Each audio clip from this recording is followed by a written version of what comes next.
તે વખતે જમીન ફાળવણીનો હેતુ એવો હતો કે આદિવાસી ઓબીસી અને દલિત સમાજના બેકગ્રાઉન્ડમાંથી આવતા ગરીબ ભૂમિહીન જમીન વિહોણા લોકો એ ખેત મજૂર મટીને ખેડૂત બને। 15મી ઓગસ્ટ સવારે બરાબર 9:30 વાગે કચ્છ જિલ્લાના રાપર તાલુકાના બેલા ગામે મળી રહેશે। જય ભીમ, ઇન્કલાબ જિંદાબાદ। આખું ગુજરાત જાણે છે કે જિગ્નેશ મેવાણી દલિત નેતા છે। દલિતોના મુદ્દા ઉપર ગુજરાત સરકારની સામે લડતા તમે એમને જોયા હશે, મેં પણ જોયા છે।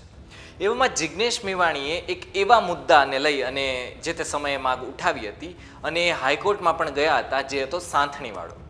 આ મુદ્દો ગુજરાતમાં જે ખેત જમીન ટોચ મર્યાદા ધારાની એટલે કે જે સાંથણીની જમીન છે એ જમીન વગરના જેટલા દલિતોને 15,500 એકર જમીનની ફાળવણી નથી કરવામાં આવી, એ મુદ્દો હતો જે થઈ નહોતી અને માટે જિગ્નેશ મેવાણી જે તે સમયે હાઈકોર્ટમાં પણ પહોંચી ગયા હતા। એવામાં ફરીવાર એમણે ગુજરાતના જમીન વગરના જે એસસી એસટી ઓબીસી સમાજના લોકો છે એમના માટે ગુહાર લગાવી છે। વિસ્તારે વાત કરીએ। નમસ્કાર, વાઇબ્સ ઓફ ઇન્ડિયા સાથે હું સમીર। બધા વાંકાનેરના મિત્રો છે, મોરબી જિલ્લાના વાંકાનેર તાલુકાના દલિત સમાજના બધા ઈસમો છે। સરકારે એમના સાંથણીમાં અને ટોચ મર્યાદાના કાયદા નીચે જમીનોની ફાળવણી કરી છે। તે વખતે જમીન ફાળવણીનો હેતુ એવો હતો કે આદિવાસી ઓબીસી અને દલિત સમાજના બેકગ્રાઉન્ડમાંથી આવતા ગરીબ ભૂમિહીન જમીન વિહોણા લોકો એ ખેત મજૂર મટીને ખેડૂત બને, આર્થિક રીતે પગભર થાય, આર્થિક રીતે સદ્ધર થાય, એમનું જીવન નિર્વાહ કરી શકે। પણ ગુજરાતમાં હજારો એકર જમીન દલિતોની માલિકીની, દલિતોને ફાળવેલી, 7 વારમાં દલિતોનું નામ, કાયદાની કોઈ અદાલતમાં એ બાબતે મેટર પેન્ડિંગ નથી, પણ એમાં ગુંડાઓ ઘૂસેલા છે। આવી જમીન કચ્છ જિલ્લામાં 3200 એકર છે। આ બાબતે કચ્છ કલેક્ટરને અમે તાજેતરમાં પણ અમે આવેદનપત્ર આપ્યું। છેલ્લા 7-8 વર્ષથી હું પોતે આવેદનપત્ર આપી રહ્યો છું। 800 એકર જમીન ખાલી પણ કરાવી છે। પણ કચ્છ જિલ્લાના રાપર તાલુકાના બેલા ગામે આ 15મી ઓગસ્ટના દિવસે સંઘર્ષના પ્રતીક તરીકે વાદળી ઝંડો રોપવા અને રાષ્ટ્રધ્વજ તિરંગો લહેરાવા અને જમીનનો કબજા લેવા હું રાપર આવવાનો છું। આપ તમામ લોકો મોટી સંખ્યામાં આવો, આપણી માલિકીની જમીનનો કબજો લઈશું। જોઈએ છે કોણ ચમરબંધી વચ્ચે આવીને ઉભો રહે છે।